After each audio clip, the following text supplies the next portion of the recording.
अभी अभी श्री रामचंद्र जी की प्राण प्रतिष्ठा हुई अयोध्या में। राम हमारे आराध्य देव है और एक उनका बहुत ही प्रख्यात भजन है, धुन है, रघुपति राघव राजा राम, पतित पावन सीताराम। यह एक धुन है। धुन के ऊपर से एक और हमारा जो आर्य समाज में एक भजन है, वो मैं जरा गाने की कोशिश कर रहा हूँ। तो पहले मैं रघुपति राघव राजा राम बोलूंगा, फिर बाद में ये भजन बोलूंगा। रघुपति राघव राजा राम, पतित पावन सीताराम। रघुपति राघव राजा राम, पतित पावन सीताराम। सीताराम सीताराम, बजमन प्यारे सीताराम। रघुपति राघव राजा राम, पतित पावन सीताराम। अभी भजन। वसुपति व्यापक एक ही ओम, पतित पावन केवल ओम, केवल ओम, केवल ओम, केवल ओम, केवल ओम। वसुपति व्यापक एक ही ओम, पतित पावन केवल ओम। ओम है तेरा सच्चा नाम, पतित पावन पूरण नाम। ओम है तेरा सच्चा नाम, पतित पावन पूरण नाम। वसुपति व्यापक एक ही ओम, पतित पावन केवल ओम, केवल ओम, केवल ओम, केवल ओम, केवल ओम। बजमन प्यारे ओम सुनाम, पूर्ण होए तेरे काम। बजमन प्यारे ओम सुनाम, पूर्ण होए तेरे काम। वसुपति व्यापक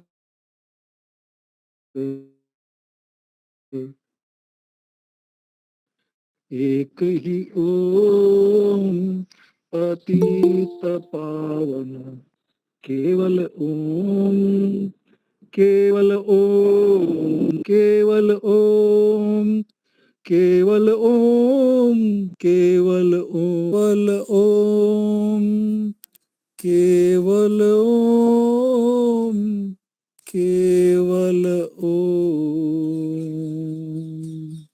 ओम।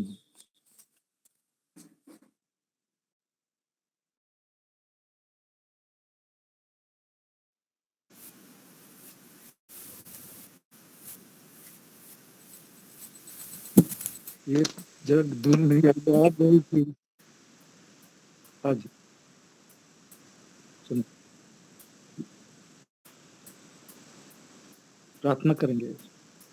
अब वो प्रार्थना करेंगे ऐसा बोले ना आप। कोई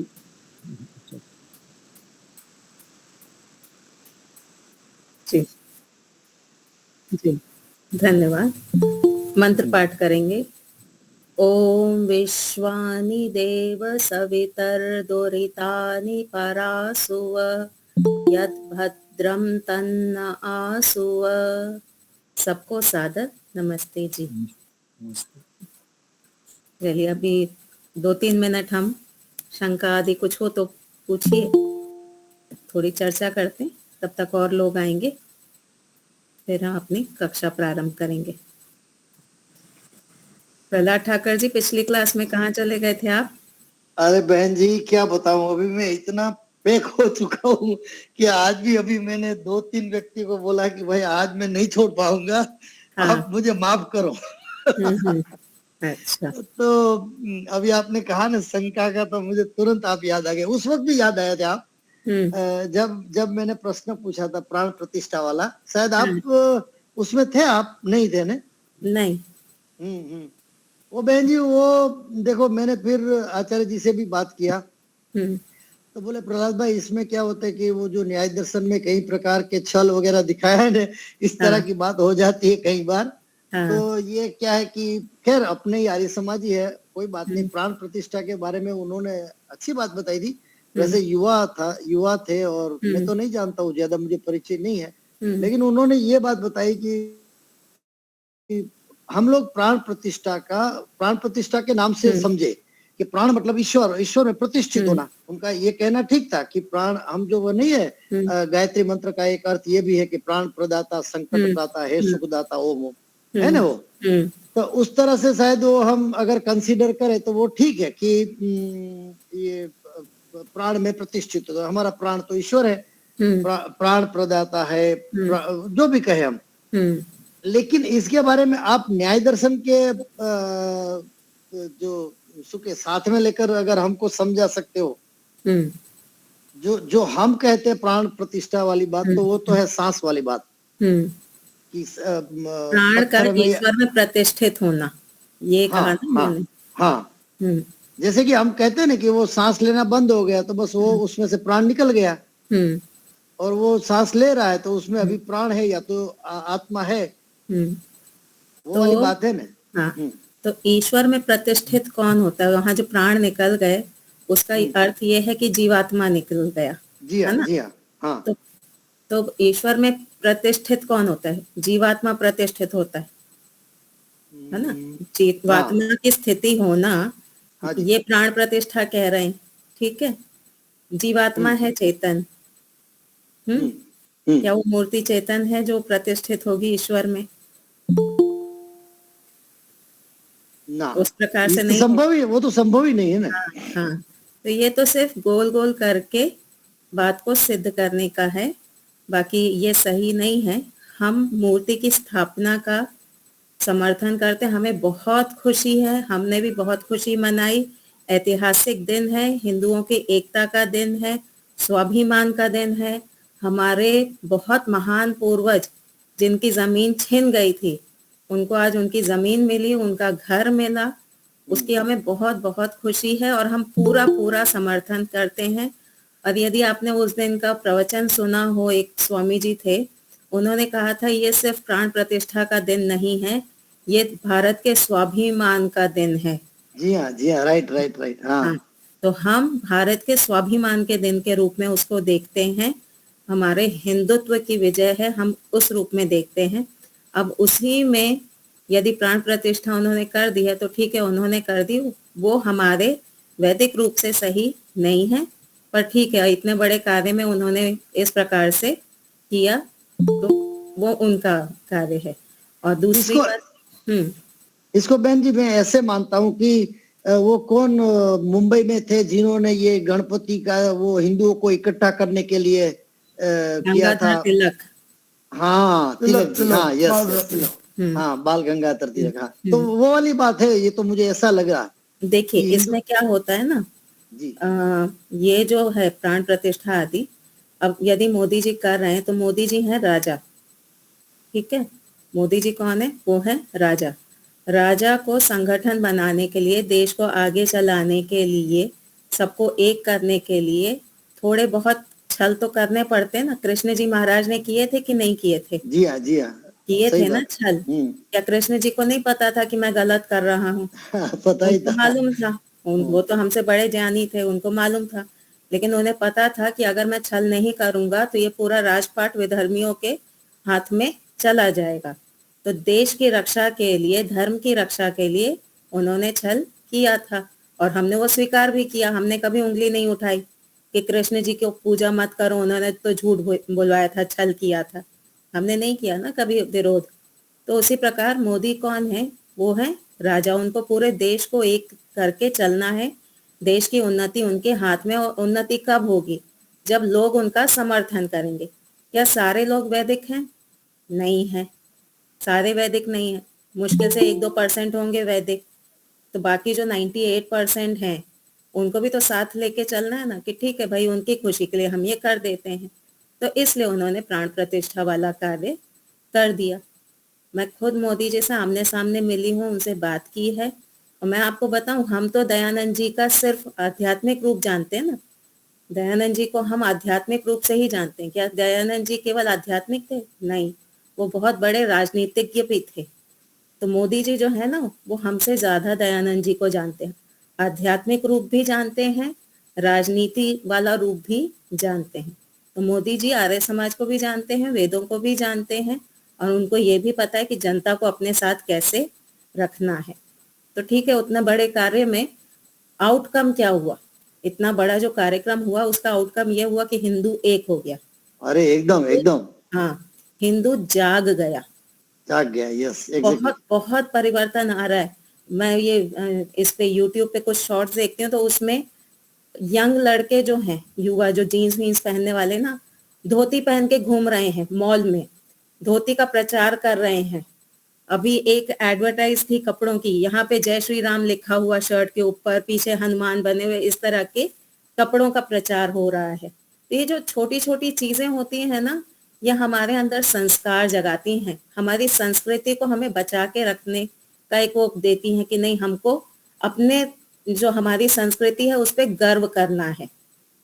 अगर ये छोटे छोटे काम नहीं किए जाए ना, तो धीरे धीरे लोग अलग हो जाएंगे, छूट जाएंगे। कोई क्रिश्चियन बनेगा, कोई मुस्लिम बनेगा, फिर हिंदू नहीं रहेंगे।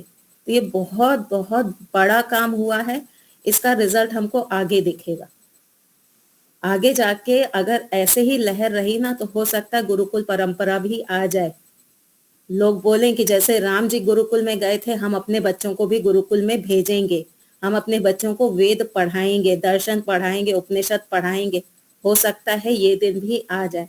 हमने पास्ट में कभी कल्पना की थी कि हिंदू इतना जागेगा? कभी नहीं की थी। इतनी एकता हमने कभी नहीं देखी थी पीछे। ये पहली बार हमने देखा है। तो हमको मोदी जी का साथ देना चाहिए। छोटी सी अगर कोई उसमें ऐसी निग्लेक्ट करने वाली बात है, तो निग्लेक्ट कर देना चाहिए। और दूसरा ये है कि अगर हम उस चीज को ज्यादा उछालेंगे ना कि प्राण प्रतिष्ठा क्यों की, ये तो अवैधिक है, तो बाकी जो 98% हिंदू है ना, वो हमारे खिलाफ हो जाएंगे। वो हमें फुट वाली बात हो जाएगी। हाँ, फुट वो फूट हमें पड़ नहीं जाएगी। पूछेंगे। हम्म।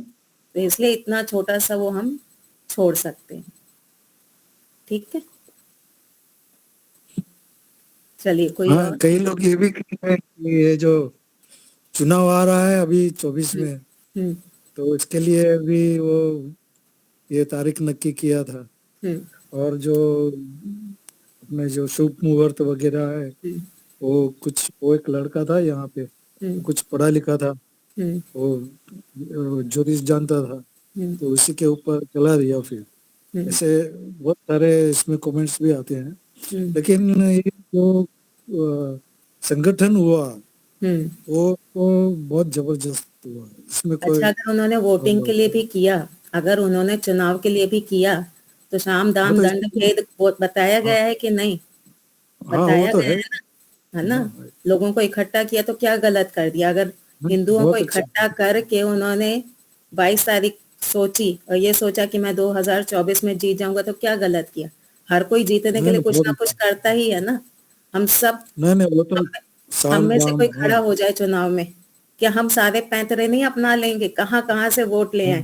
क्या क्या कर लें, हम करेंगे कि नहीं करेंगे। घर में एक छोटा सा कोई डिसीजन लेना होता है, मान लो 2 पक्ष बने हुए हैं, मान लीजिए कि घर में टीवी आनी है, हाँ, एक पक्ष कह रहा है स्मार्ट टीवी लेना है, एक पक्ष कह रहा है कि नहीं नॉर्मल टीवी लेना है, तो दोनों पक्ष लग जाएंगे ना कि घर के ज्यादा से ज्यादा लोग मेरी तरफ हो जाएं, लगते हैं कि नहीं, कि मेरे पक्ष में ज्यादा से ज्यादा लोग हो जाएं जिससे मेरी जीत हो जाए। तो जब हम छोटे छोटे चीजों में अपनी जीत चाहते हैं, तो मोदी जी जो कि धर्म के रास्ते पे चल रहे हैं, देश को धर्म के रास्ते पे ले जाना चाहते हैं, यदि वो ये नीति अपना रहे तो क्या गलत है। अगर वो ये नीति अपना करके देश का नाश करें तब तो समझ में आता है हम विरोध करें, पर वो ये नीति अपना करके देश का ही तो भला कर रहे हैं, तो करने दो उनको जो कर रहे हैं, गलत तो कर नहीं रहे, हम उनका साथ देंगे, उनका समर्थन देंगे। सारे हिंदू कह रहे हैं कि तुम कुछ भी कर लो, जब उल्टे सीधे वीडियो आते ना कि तुम कुछ भी कर लो, कुछ भी फैला लो, 2024 में आएंगे तो मोदी, वो तो आने वाली है। ऐसी लहर है। सही बात है। एक फोटो आई थी जब मोदी जी ने वो मूर्ति को दंडवत प्रणाम किया ना, तो उसमें एक कैप्शन लिखा था 2024 की ईवीएम मशीन को हैक करते हुए मोदी जी। समझे, 2024 की ईवीएम मशीन को हैक करते हुए मोदी जी। तो वो तो इस तरह से हैक करते हैं, वो डिजिटली हैक नहीं करते, वो ऐसे हैक कर लेते हैं। अच्छा करें हैक, हम हैं साथ में। अच्छी चीज में हमेशा समर्थन देना चाहिए। अगर हमको 90% फायदा हो रहा है, 10% नुकसान हो रहा है, तो 10% को छोड़ देना चाहिए। ठीक है, ठीक है, ठीक। अच्छा, पिछली बार मैंने एक होमवर्क दिया था, याद है किसी को? भूल गए? नहीं था पिछली बार से। हाँ, तो पिछली बार शशांक जी, पिछली बार मैंने कहा था ना कि जब कोई भोजन वाली वस्तु खाएं, जब कुछ मुंह में रखें तो देखें कि मन में क्या प्रतिक्रिया हो रही है। किया किसी ने? माता जी? वो तो प्रयोग होता ही है। हाँ, वो तो प्रयोग होता ही है, सिर्फ खाने की बात नहीं। हर एक इंद्रिय, जो 5 इंद्रिया है ना, 5 जो भी कार्य करते हैं ना, हर एक कार्य में देखते हैं कि इसमें हम सुख ले रहे हैं। सुख तो ले रहे हैं, लेकिन हम अंदर उस चीज को रिपीट करते हैं, दोहराते हैं कि यह वस्तु टेस्टी है। सामने वाले ने यदि मेरी प्रशंसा की, सुख लिया तो फिर संस्कार तो बनेगा ही, भोगने की इच्छा फिर होगी भाई। इसलिए पहले सुख लेने सिर्फ भोग के प्रयोग करना है बस। उसमें क्या करना है, हाँ, कि हमको अंदर दोहराना नहीं है। जब हम कोई चीज मुंह में रखते हैं, कोई अच्छी टेस्टी चीज मुंह में रखी, तो हम जो दोहराते हैं ना अंदर, ये टेस्टी है, ये अच्छा है, मने भाइयों, तो ये हमको दोहराना नहीं है। इससे क्या होगा, संस्कार नहीं बनेंगे। ठीक है, तो इस प्रकार से हमको अपना देखते रहना है कि हम, हमारा चित्त में हम कौन कौन से संस्कार डाल रहे हैं। चलिए, तो हमारा जो मूल विषय चल रहा था वो ये था कि जीवात्मा और परमात्मा दोनों में क्या समानता है। जीवात्मा और परमात्मा दोनों में क्या समानता है, ये हमारा मूल विषय चल रहा था। तो उसमें हमने देखा था कि इच्छा गुण दोनों में समान है, सत्ता दोनों में समान है, चेतनता दोनों में समान है, सुख जीवात्मा को चाहिए और ईश्वर का स्वाभाविक गुण है। ठीक है, इतना तक स्पष्ट था। ज्ञान जीवात्मा के अंदर स्वाभाविक और नैमित्तिक दोनों है, ईश्वर में केवल स्वाभाविक ज्ञान है। अब मैं इसमें एक प्रश्न पूछती हूँ कि ईश्वर के अंदर हमने जो कर्म किया, मान लीजिए कि इस कक्षा के बाद मैं किसी को 5,000 रुपए दान देती हूँ, तो मैं तो स्वतंत्र हूँ, ईश्वर को तो अभी नहीं पता कि मैं 5,000 रुपए दूंगी। तो जब मैंने 6 बजे को 5,000 रुपए दान दिए, तो ये ईश्वर के ज्ञान में बढ़ोतरी हुई ना, ईश्वर का ज्ञान बढ़ गया। तो जहां ज्ञान बढ़ रहा होता है उसको हम नैमित्तिक ज्ञान कहते हैं। तो क्या ऐसा ईश्वर के अंदर नैमित्तिक ज्ञान है? नहीं है। क्यों नहीं है? क्योंकि पहले से ही उनको सब पता ही है कि ये सब होगा। ऐसा है, मनुष्य ऐसा कर सकता है। वो केवल अनुवृत्ति है, वो ज्ञान में बढ़ोतरी नहीं है, वो केवल अनुवृत्ति है, क्रम संख्या आगे पीछे कर दी गई बस। मान लीजिए कि उनकी लिस्ट में ये जो कर्म है ये 419वें नंबर का था, तो हमारे रजिस्टर में नोट हो गया कि इस व्यक्ति ने 419वें नंबर का कर्म किया, तो वो केवल अनुवृत्ति है, वो कोई ईश्वर के ज्ञान में बढ़ोतरी नहीं है। यदि इस प्रकार का हो कि ओहो मनुष्य ये भी कर सकता है, मनुष्य दान भी दे सकता है, इतना दान दे सकता है, यदि इस प्रकार का ईश्वर का रिएक्शन होगा तो वो फिर नैमित्तिक ज्ञान हो जाएगा, पर ईश्वर का कभी इस तरह का रिएक्शन नहीं होता। ठीक है, ईश्वर के अंदर इच्छा है कि नहीं है? बहुत से लोग कहते हैं ईश्वर के अंदर इच्छा नहीं है। तो ईश्वर के अंदर इच्छा है, बिना इच्छा के कोई भी कार्य नहीं होता, वो जीवात्मा हो अथवा परमात्मा। जब भी कोई कार्य करेंगे तो सबसे पहले इच्छा होगी, फिर प्रयत्न होगा, तभी कार्य सफल हो पाएगा। ठीक है, तो ईश्वर के अंदर भी इच्छा है और हमारे अंदर भी इच्छा है। हमारे अंदर सुख प्राप्ति की इच्छा है, ईश्वर के अंदर सुख देने की इच्छा है। हमारे अंदर कैसी इच्छा है? सुख प्राप्ति की इच्छा है, और ईश्वर के अंदर सुख देने की इच्छा है। और जब हमारे अंदर सुख देने की इच्छा होती है ना कि मैं किसी का कल्याण करूं, तो उसके अंदर भी जो मूल रूप से जो हमारा निहित होता है वो होता है कि मुझे सुख मिलेगा, इसके बदले में मुझे सुख मिलेगा, इसलिए मैं सुख दूं। ठीक है जी शशांक जी। इच्छा और ईश्वर, परमात्मा की इच्छा को ईश्वर शब्द से प्रयोग किया है। हाँ, एक जगह पे ईक्षण कहा गया। हाँ, तो ईश्वर ने ईक्षण किया, सबके सुख के लिए कार्य करे, इच्छा करे, तो ईक्षण बोला है। ईक्षण और इच्छा में शाब्दिक कोई अंतर है? नहीं, ऐसे कोई शाब्दिक अंतर नहीं है। वहां पे एक जगह पे लिखा हुआ है कि ईश्वर ने ईक्षण किया, अर्थात ईश्वर ने इच्छा की कि अब मैं सृष्टि को बनाऊं, है ना। तो ईश्वर के अंदर भी इच्छा जो है वो चेतन पदार्थ का एक गुण है। धन्यवाद। तो ईश्वर के अंदर भी इच्छा है, हमारे अंदर भी इच्छा है, हमारी सुख लेने की इच्छा है, ईश्वर की सुख देने की इच्छा है।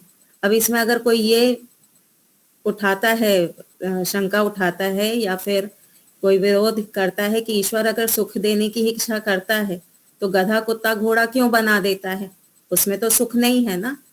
तो वहां पे भी सुख देना चाहता है, इसीलिए ईश्वर गधा कुत्ता घोड़ा बनाता है। क्यों?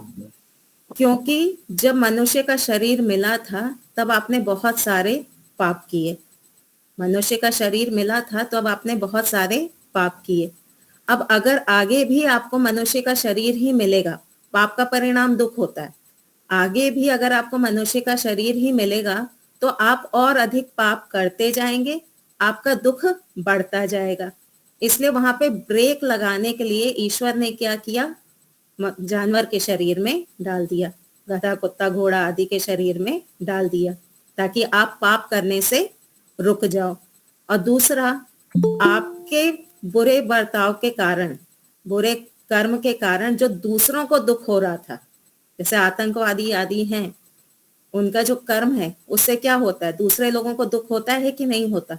कभी भी बॉम्ब ब्लास्ट कर देते हैं, कभी भी गोलियां चला देते हैं, कभी भी हमला कर देते हैं, कभी भी किसी को उठा के चले जाते हैं।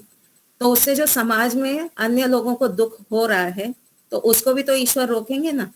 तो इसलिए भी इन लोगों को क्या करते हैं, ईश्वर कोई जानवर का शरीर दे देते हैं।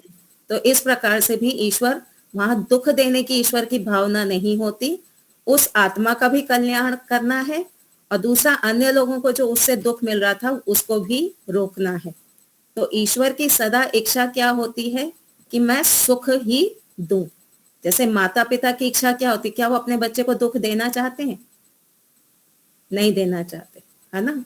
माता पिता, आप सब माता पिता हैं ना, आप सबके बच्चे रहे हैं, क्या कभी एक दिन भी आपके अंदर ये भावना आई कि मैं अपने बच्चे को दुख दूं? नहीं, कभी भी ये भावना आपके अंदर नहीं आई होगी। आपका बच्चा कितना ही नालायक क्यों ना हो, बच्चा कितना ही नालायक क्यों ना हो, माता पिता के अंदर कभी ये भावना नहीं आती कि मेरे बच्चे को दुख मिले, मैं उसको दुखी करूं। तो माता पिता की सदा यही इच्छा होती है कि मेरे बच्चे को सुख मिले, मैं जितना ज्यादा सुख दे पाऊं उतना दे दूं। तो अगर आप अपने बच्चे को मारते भी हैं, पीटते भी हैं, डांटते हैं, कभी दंड देते हैं, तो उसके पीछे भी क्या भावना होती है? हित की भावना होती है कि अगर आज मैं बच्चे को नहीं रोकूंगा तो आगे जाके ये और बिगड़ेगा, फिर ये दुखी होगा। तो यदि आप दंड दे रहे हैं, एक माता पिता के रूप में यदि आप दंड दे रहे हैं, तो भी उसमें भावना आपकी सुख देने की ही होती है। तो इसी प्रकार से ईश्वर तो हम सबके माता पिता हैं, है ना। हम सबके जो कॉमन माता पिता हैं वो तो ईश्वर हैं, हम उन्हीं के संतान हैं ना। तो क्या ईश्वर चाहेंगे हमको दुख देना? जब हम कम बुद्धि वाले माता पिता अपने बच्चे को दुख नहीं देना चाहते, तो ईश्वर तो सर्वज्ञ हैं, सबके कल्याण की सोचते हैं, तो वो क्यों दुख देना चाहेंगे? ईश्वर कभी दुख देना नहीं चाहते। जो हम गुणों की बात कर रहे हैं, तो ईश्वर ना कभी दुखी होते हैं ना दुख देना चाहते। जीवात्मा दुखी होता है। क्यों दुखी होता है? आपके बच्चे अगर आपकी बात नहीं मानेंगे तो दुखी होंगे कि नहीं होंगे? होंगे। तो ऐसे ही हम क्यों दुखी हो रहे हैं? क्योंकि हम ईश्वर की बात नहीं मान रहे, हम ईश्वर के विमुख हैं। हम ईश्वर की बात को नहीं मानते, उसकी आज्ञा को नहीं मानते। जो वो हमें कह रहे हैं हम उससे उल्टे काम कर रहे हैं, इसलिए हम दुखी होते हैं। कभी आपने विचार किया है कि हम ईश्वर को क्यों नहीं मानते? कारण क्या है ईश्वर को न मानने का? अज्ञान, उनके जो गुण है उनके बारे में हम पूरा जानते नहीं है।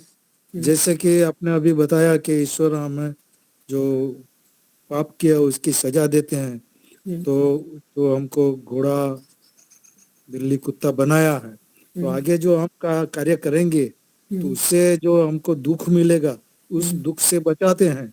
इसी तरह ईश्वर हमारे ऊपर दया करता है, इसीलिए ईश्वर को हम दयालु भी कहते हैं। तो इसके हम पूरे गुण उसके जान समझ में नहीं आए, इसके लिए हम वो ईश्वर को इतने वो नहीं मान रहे है ना, ऐसा। हाँ, देखिए आपका जो बच्चा है, आपके बच्चे अब तो बड़े हो गए, अपने पैर पे खड़े हो गए। थोड़ा पीछे जाकर के देखिए, आपके बच्चे आपकी पूरी बात कब तक मानते थे? प्रहलाद भाई या शशांक भाई? आपके बस सही बच्चे बात, जब छोटे थे तब तो मानते थे। हाँ, जब तक उनको ये था कि माता पिता के बिना हमारा कोई काम नहीं हो सकता, तब तक आपकी बात मानते थे। जी हाँ। फिर जब वो बड़े हुए, अब उनकी अपनी शक्ति आ गई, अपने शरीर में बल आ गया, अपनी बुद्धि विकसित हो गई, फिर उन्होंने क्या करना शुरू किया? आपकी अवहेलना करनी शुरू कर दी। पापा आपको क्या पता चलता, आप थोड़ा ना जानते हो ये सब चीजों के बारे में, है ना। तो जैसे ही बुद्धि का विकास हुआ, शरीर का विकास हुआ, तो उन्होंने आपकी बात माननी बंद कर दी।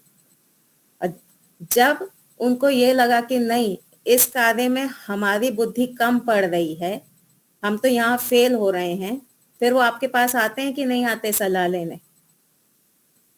आते हैं ना। किसी बड़े के पास जाते हैं सलाह लेने के लिए।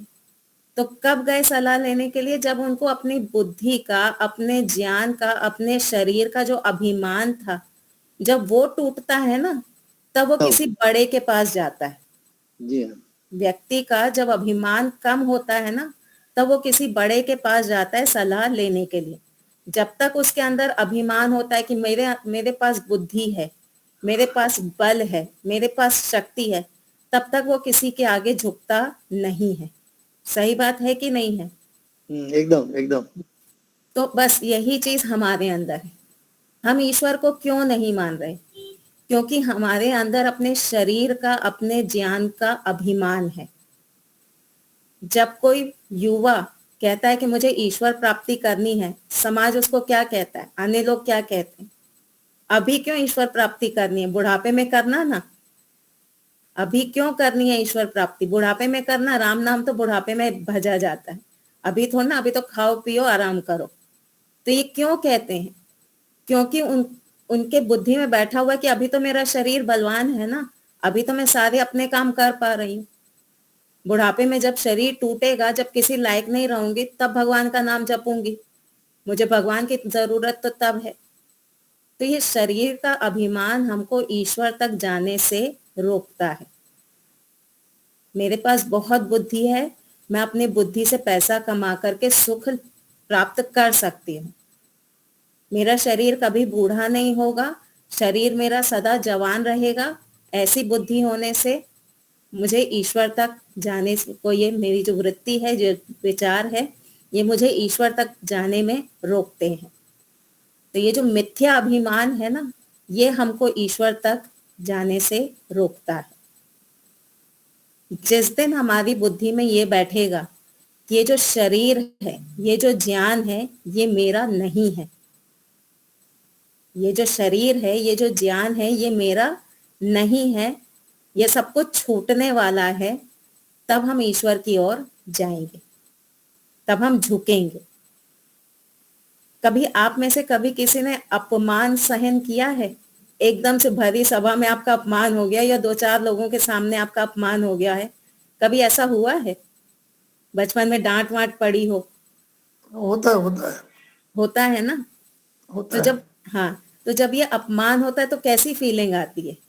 अरे बहुत गंदा लगता है, ऐसे बहुत लगता है कि बहुत बस अब अकेले रह गए और कोई भी हाँ हाँ नहीं, हाँ, है ना। उदास हो जाएंगे। हाँ हाँ, उदास हो जाते हैं कि एकदम अकेले रह गए हैं, अब हमारा कोई भी यहाँ नहीं है, सब हमको हीन भावना से देख रहे हैं। यही आता है ना। तो ईश्वर के पास हम कब जाएंगे पता है? जब हमारे अंदर ये वाली भावना आएगी कि अब मैं अकेली रह गई हूं, अब मेरा कोई भी नहीं है, ये शरीर भी मेरा नहीं है, ये सगे संबंधी भी मेरे नहीं है, ये धन आदि भी मेरा नहीं है। जब वो वाली भावना आएगी ना, उस प्रकार की, तब हम ईश्वर की ओर जाएंगे। अभी शायद आपको ये बात समझ नहीं आए, लेकिन कभी गहराई से इसका चिंतन करिएगा, इस पे मनन करिएगा, तब आपको समझ में आएगा कि जिस दिन हम अपने आप को अकेला मानेंगे ना, उस दिन हम ईश्वर की ओर ईश्वर की तरफ होंगे। अभी हम नहीं जा रहे हैं ईश्वर की ओर। 3 कारण से व्यक्ति ईश्वर को प्राप्त करना चाहता है। एक, जिसने सारे भोग भोग लिए, जिसने देख लिया कि ये संसार में कितने भी भोग भोग लो, इनसे सुख मिलने वाला नहीं है। इतने जन्मों से हम खाते पीते आ रहे हैं, सुख भोगते हुए आ रहे हैं, बड़ी बड़ी गाड़ियों में घूम लिया हमने, हवाई जहाज में घूम लिया, हर तरह के सुख हमने भोग लिए। बहुत सारे जन्म हो चुके हैं ना हमारे पास्ट में। क्या कभी हम राजा आदि भी बने थे? बने थे। बन चुके हैं, है ना। ज्ञानेश्वर जी कहते थे कि हमारे इतने जन्म हो चुके हैं कि हमने हर तरह की नौकरी कर ली है, हम हर तरह के प्राणियों के शरीर को प्राप्त कर चुके हैं।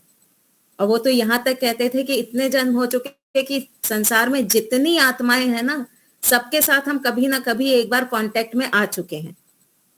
इतने हमारे जन्म हो चुके हैं। तो इतने सारे जन्म हो गए हैं, इतने हमने भोग भोग लिए हैं, क्या तृप्ति हुई हमको? नहीं हुई। नहीं। तो जब हम बुद्धि पूर्वक सोचते हैं, तब हमको लगता है कि इतने भोगों को भोगने के बाद भी तृप्ति तो हुई नहीं, उल्टा दुख बढ़े हैं। तो जब भोगों को भोगने से व्यक्ति को तृप्ति नहीं होती, वो बुद्धि पूर्वक विचार करता है, तब वो ईश्वर की ओर जाता है। दूसरा कौन है? रोगी। जब तक जवान होते हैं ना, लगता है मेरे अंदर बहुत बल है, मैं तो दुनिया जीत सकता हूं। 40 के पहले पहले यही लगता है कि मैं तो दुनिया जीत सकता हूँ। फिर 40 के बाद पता चलता है कि कितनी दुनिया जीती है और कितनी जीत सकते हैं। शारीरिक क्षमता भी कम होने लगती है, बौद्धिक क्षमता भी पहले की अपेक्षा कम होने लगती है।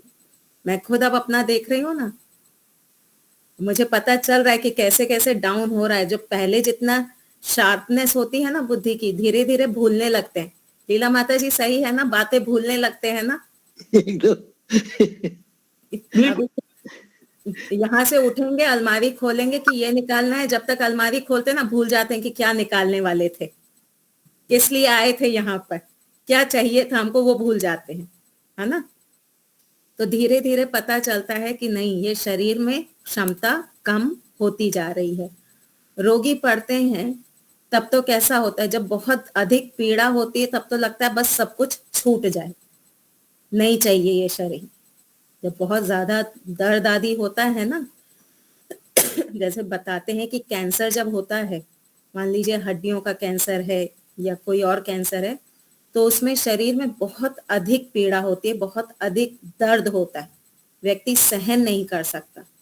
तो तब उसकी क्या भावना होती है कि ये शरीर अब छूट जाए, मुझे ये शरीर नहीं चाहिए। थोड़े समय के लिए उसको वैराग्य हो जाता है शरीर से, अभी नहीं है, अभी अच्छा लग रहा है, जवानी में शरीर अच्छा लग रहा है, पर बुढ़ापे में पता चलता है कि नहीं, ये शरीर इतना अच्छा नहीं है जितना हम इसको मान करके बैठे थे। तो जब व्यक्ति रोगी होगा, जब उसको मृत्यु सामने दिखाई देगी, तब फिर वो ईश्वर की ओर जाता है। और तीसरा कौन है? वियोगी, जिसने अपने जीवन में वियोग देखा है, जिसने अपने व्यक्तियों को खोया है, जिसके अपने पति अथवा पत्नी अथवा बच्चे अथवा माता पिता बहुत निकटवर्ती, उनकी मृत्यु देखी है ना, वो ईश्वर की ओर जाता है। महर्षि दयानंद जी के साथ यही हुआ था ना, चाचा की मृत्यु, बहन की मृत्यु, ये दो मृत्यु उन्होंने देखी, तो उनकी बुद्धि में क्या आया, ये मेरे जो इतने निकट के थे, जिनसे मैं इतना लगाव था, प्रेम था, इतना मुझे सुख दे रहे थे, ये तो रहे नहीं, और इसी प्रकार से मेरी भी मृत्यु होगी ही। तो उनके अंदर वैराग्य जागा और फिर वो ईश्वर की तरफ बढ़े। तो जब इस प्रकार से तीन तरह से व्यक्ति ईश्वर को प्राप्त करने की इच्छा करता है। हमारे अंदर मिथ्याभिमान बैठा हुआ है, शरीर का अभिमान बैठा हुआ है, धन संपत्ति का अभिमान बैठा हुआ है। जब व्यक्ति मेडिकल पॉलिसी ले रहा होता है, तो जितनी उसकी क्षमता होती है ना, उतनी बड़ी वो मेडिकल पॉलिसी लेता है। आप में से किसी की है मेडिकल पॉलिसी की? नहीं। गवर्नमेंट सर्विस वालों की तो होती है ना, गवर्नमेंट देती ही है ना। वो जब चालू होते हैं तब देते हैं, बाद में तो कहाँ देते हैं। वो क्या ECHS और ऐसे सब होता है हाँ ना। वो सब वो होती है, जो प्राइवेट वाले होते हैं उनको होती है। हाँ हाँ। तो जब मेडिकल पॉलिसी ले रहे होते हैं ना, तो अंदर एक भावना क्या बनती है, मैं अपना खुद का एक्सपीरियंस बता रही हूँ। अब हम तो प्राइवेट नौकरी वाले हैं, घर में रह रहे हैं, और मेडिकल जो है बहुत महंगा है, तो मैंने भी पॉलिसी ली। तो जब हम मेडिकल पॉलिसी ले रहे होते हैं ना, हमको ये बुद्धि में बैठा होता है, जितनी बड़ी पॉलिसी होगी ना, वो मुझे उतना मृत्यु से बचाएगी। जितनी बड़ी पॉलिसी होगी वो मुझे उतना ही मृत्यु से बचा लेगी। अगर कल को मुझे कैंसर होता है, मेरी इतनी बड़ी पॉलिसी है, मेरे पास इतना धन है कि मैं कैंसर का इलाज करा लूंगी। सही है कि नहीं है? बुद्धि में होता है ना, पैसे इकट्ठे कर लो बुढ़ापे में बीमारी के लिए, बीमारी आएगी तो कम से कम अपना इलाज करा के हम मृत्यु से बच सकते हैं। तो वहां पे हमको मूल रूप से धन का अभिमान होता है, ये धन मुझे मृत्यु से बचा लेगा, इस प्रकार का एक हमको अभिमान होता है। जिसकी जितनी ज्यादा बड़ी पॉलिसी, उसको उतना अधिक अभिमान। मान लीजिए कि मेरी 10 लाख की पॉलिसी है, मैं अभिमान में बैठी हुई हूँ कि नहीं, मेरे पास 10 लाख रुपए हैं, ये मुझे कैंसर से बचा लेंगे। कल को पता चले कि कैंसर का इलाज तो 20 लाख में होता है, अब ये क्या होगा, मेरा अभिमान टूटेगा, मुझे अंदर डर होगा, अरे मेरे पास तो 10 लाख ही हैं, अब वहां तो मुझे 20 लाख चाहिए, फटाफट मैं क्या करूंगी, मैं दूसरी पॉलिसी लूंगी 10 लाख की, है ना।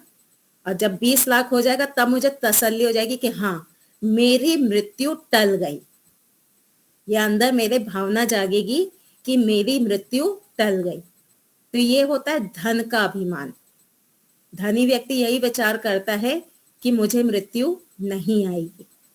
एक वो पिक्चर आई थी ना, ऐसा कुछ इंग्लिश मूवी थी, कि ये जो किसी ने ये प्रेडिक्ट किया था, भविष्यवाणी की थी कि 2012 में ये पृथ्वी का नाश हो जाएगा। कुछ क्या माया कैलेंडर या क्या था, ऐसे इस तरह का कुछ था। तो उस पर एक पिक्चर बनी थी, तो उसमें ये दिखाया गया कि जितने धनी व्यक्ति हैं उन सबको इकट्ठा किया गया एक स्पेसशिप में, या पता नहीं किस में, अभी ध्यान नहीं आ रहा, किसी में बैठा दिया गया और उनको बचाने की कोशिश की। तो वहां पे क्या दिखाया कि अगर आपके पास धन होगा तो आप मृत्यु से बच सकते हैं। तो यही भावना हमारे अंदर है कि मेरे पास धन होगा तो मैं मृत्यु से बच सकती हूँ, पर ऐसा नहीं होता। धन हमको मृत्यु से नहीं बचा सकता। जी गमन भाई। 2012 ऐसा कुछ था, एक पिक्चर थी। हाँ और उसमें जो धनवान व्यक्ति था वो खुद वो शिप में नहीं चढ़ सका और गिर गया था। हम्म वो सब भूकंप वगैरह आए थे और सब पृथ्वी का नाश हो गया था। और बहुत अच्छा पिक्चराइजेशन भी हुआ था, वो देखी थी मैंने, 2012 नाम हाँ। की फिल्म थी। तो जो गरीब व्यक्ति होता है वो क्या कहता है कि अमीरों को क्या चिंता, ये तो बीमार पड़ेंगे तो इनको तो बचा लिया जाएगा, है ना। यानी धन जो है वो हमारी मृत्यु को टाल सकता है, पर ऐसा नहीं होता। धन भी हमारी मृत्यु को नहीं टाल सकता है। ये वो शरीर। जी वो संगीतकार था वो जो जिन्होंने करोड़ों अब्जों रुपया रखा था और अपने साथ साथ मैं नाम भूल गया, 40-50 साल की आयु में चल गया, मतलब माइकल मृत्यु। जैक्सन। हाँ, क्या माइकल नाम? जैक्सन। Michael Jackson. हाँ Michael Jackson. Dancer yes, yes. Dancer dancer था वो। नहीं ये माइकल जैक्सन, सही बात है। हाँ, वो डांसर सिंगर दोनों था।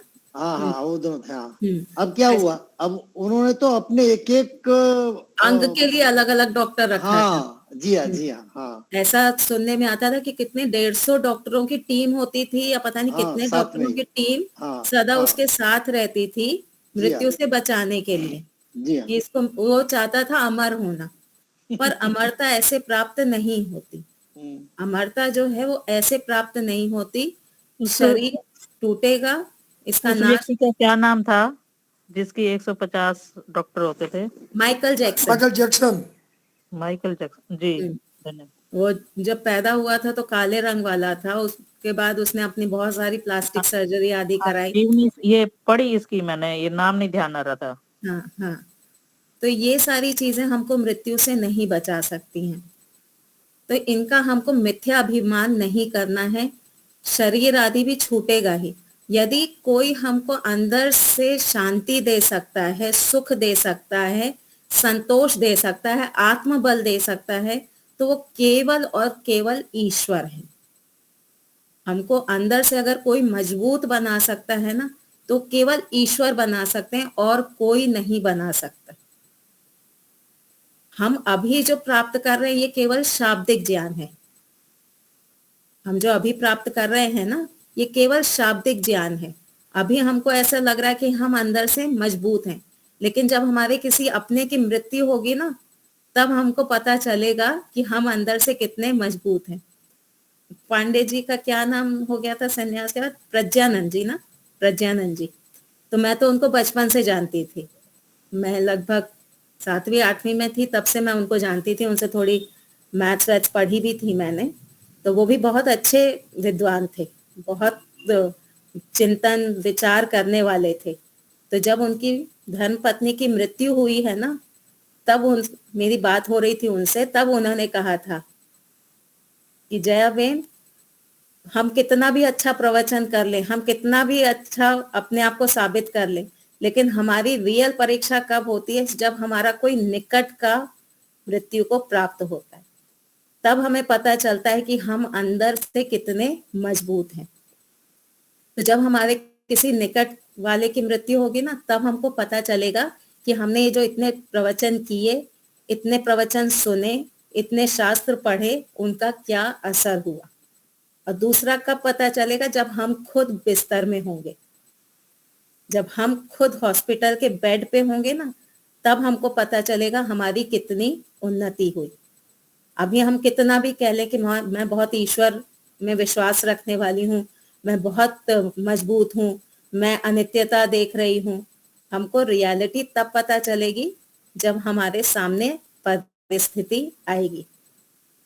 कोई यूट्यूब पे बैठ करके कितना भी कार चलाना सीख ले और बोले कि ऐसे गियर बदलते हैं, ये होता है, वो होता है, क्या उससे वो ड्राइवर अच्छा ड्राइवर हो जाएगा? नहीं होगा। अच्छा ड्राइवर कब कहलाएगा? जब वो रोड पे उतरेगा।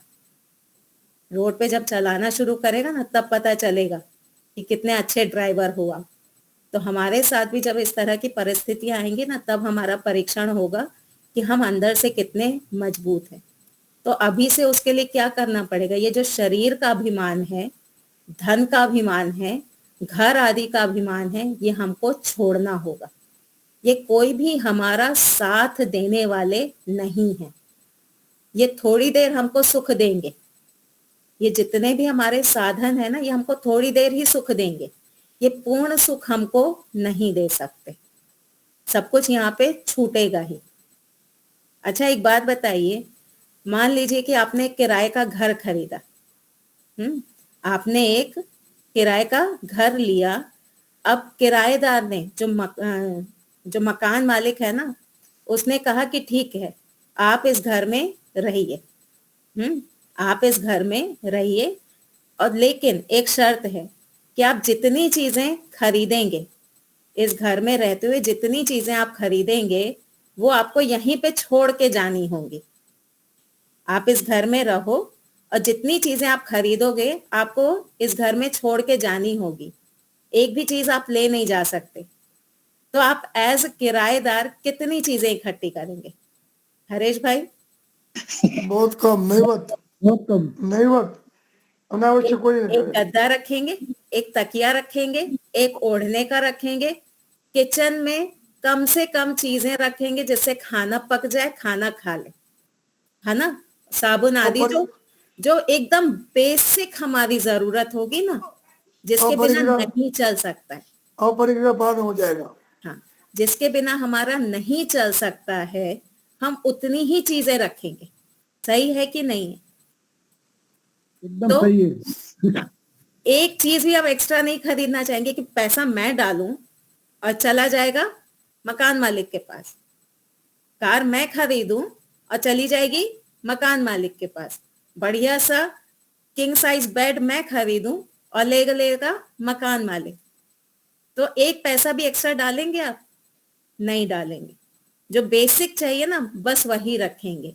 और बेसिक में भी अपनी जरूरतें कम करते जाएंगे कि कम से कम चीजों में मेरा जीवन चल जाए। तो क्या ये जीवन की रियलिटी नहीं है? जीवन की रियलिटी यही है ना। जीवन की रियलिटी यही है कि हमको मकान मालिक ने किराए का घर दे रखा है और कहा है जो जो यहाँ पे कमाओगे सब मुझे ही दे के जाना पड़ेगा। पर हमारी बुद्धि में नहीं बैठता ना। हमारी बुद्धि में क्या है कि इस घर से दूसरे घर जाऊंगा तो सबको साथ में लेके जाऊंगा, है ना? इस घर से दूसरे घर में जब हम शिफ्ट होंगे ना, तो हम सब कुछ साथ में लेके जाएंगे। वहां पे हमको कोई कमी नहीं होगी। पर ऐसा नहीं होता। मैंने पहले भी बताया था ना, मेरे पिताजी एयरफोर्स में थे। और एयरफोर्स में क्या होता है, 3 साल या 5 साल में आपकी ट्रांसफर आ जाती है। मेरा जन्म हुआ राजस्थान में, उसके बाद हम आए इलाहाबाद, इलाहाबाद से आए गांधीनगर, गांधीनगर से फिर हम शिमला जो है कसौली, वहां पे ट्रांसफर हुआ। फिर वहां कसौली से मेरे पिताजी रिटायर हुए, हम गांधीनगर में ही रहे। तो एयरफोर्स वालों की अगर आप जिंदगी देखें या आर्मी वालों की जिंदगी देखें ना, अब तो फिर भी वो थोड़े बदल गए हैं। पहले जो थे, मेरे पिताजी के समय की बात बता रही हूँ, हम लोग उस समय घर में बहुत सामान नहीं रखते थे। हमने टीवी कब खरीदा? जब पिताजी रिटायर हो गए। क्यों? क्योंकि हमें पता था कि अब ट्रांसफर तो होगा नहीं, अब हमको ये सामान तो ले नहीं जाना है। तो टीवी, फ्रिज, फर्नीचर एयरफोर्स में व्यक्ति कब खरीदता था? जब वो रिटायर हो जाता था कि अब ट्रांसफर नहीं होगा। और सभी एयरफोर्स वालों के घरों में जाकर के जब हम देखते थे ना, तो बड़े बड़े जो लकड़ी के बक्से होते हैं जिसमें हमारा सामान जाता था, वो बक्सों को ही रख करके उसी पे चादर बिछा के गद्दा वद्दा रख करके उसको यूज करते थे। बहुत कम सामान रखते थे, क्योंकि हर 3 साल पे या 5 साल पे आपको स्टेशन बदलना है। स्टेशन बदलना यानी आपकी जगह बदल जाएगी।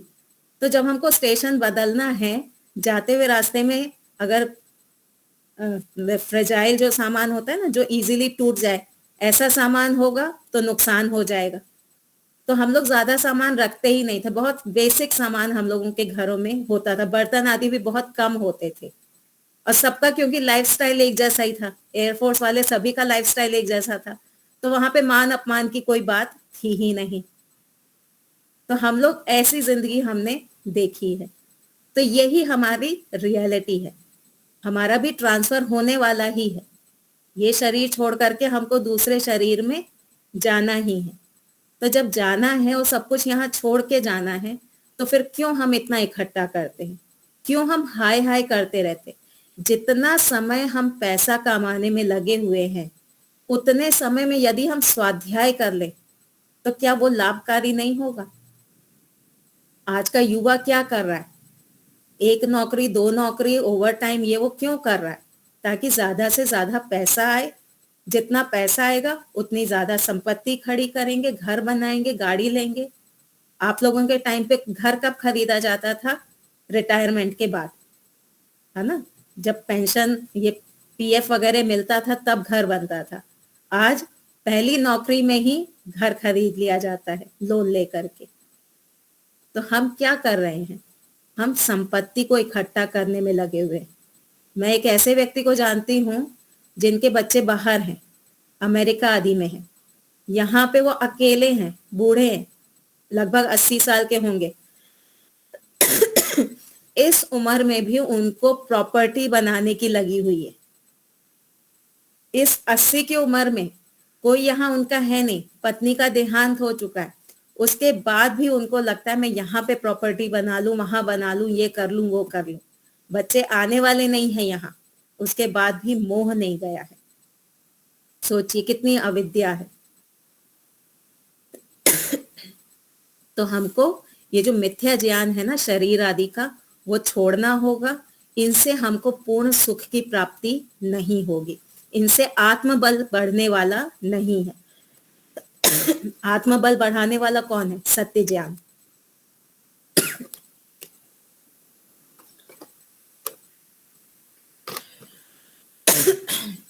व्यक्ति के अंदर जब सत्य ज्ञान होता है ना, जब उसको सच्चाई का पता होता है, तो उसका बल अलग होता है। मोदी जी के चेहरे पे इतनी चमक क्यों है? क्योंकि उनके अंदर एक आत्मबल है। उनके अंदर क्या है? आत्मबल है। तो हमारे अंदर आत्मबल कब आएगा? जब हम सत्य को स्वीकार करेंगे। और सत्य क्या है? ईश्वर के अलावा कोई भी हमको पूर्ण सुख नहीं दे सकता। कोई भी संपत्ति, कोई भी कपड़े, कोई भी घर आदि जो है, ये हमको पूर्ण सुख नहीं दे सकते। व्यक्ति जब जमीन खरीदता है तो चौड़ा हो जाता है। मैंने 1 बीघा जमीन खरीदी, मैंने 2 बीघा जमीन खरीदी, मेरे पास 1 एकड़ जमीन है। ये जमीन है क्या? आप धरती से थोड़ा उठ करके देखिए। इस धरती को कल्पना रूप में पीछे ढकेल दीजिए और इसके ऊपर उठ करके देखिए। ये धरती क्या है? एक छोटा सा गोला है जो अंतरिक्ष में लटका हुआ है, इससे अधिक कुछ नहीं है। ये धरती को अगर आप कभी वीडियो देखिएगा स्पेस आदि के, धरती आपको सिर्फ एक छोटा सा गोला दिखाई देगी, इससे अधिक कुछ नहीं है। तो छोटे से गोले पे आपने एक छोटा सा टुकड़ा ले लिया है, तो उससे आपको अभिमान क्यों आ रहा है? क्या धरती नित्य है? नहीं है। धरती तो नित्य नहीं है ना, टूटेगी एक दिन, 100% टूटेगी। धरती 100% है कि टूटेगी। तो आपने जो छोटी सी जमीन ली है, क्या वो नहीं टूटेगी? वो भी तो टूटेगी, है ना? वो भी तो टूट जाएगी।